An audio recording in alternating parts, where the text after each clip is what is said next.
Hello and welcome to our CSS tutorial. Today we'll be learning to use the class selector.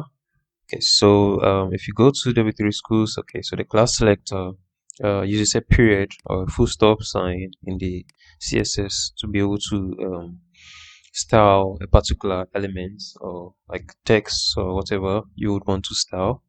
So you refer it's using like you define a class equals, and then in the quotation comments you put the name of the class there, and then you reference it in your CSS page. Okay, so here remember the CSS, you don't have to use numbers, you don't have to start with numbers.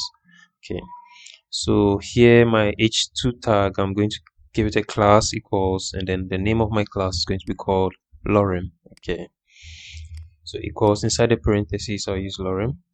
Now I'm going to copy the lorem, and the reason why I'm copying is just to avoid typing error.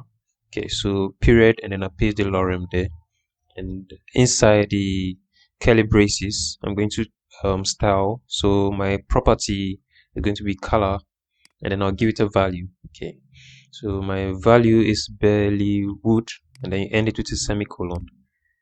Now I'm going to refresh my browser, and you can see the effect has been changed. Like,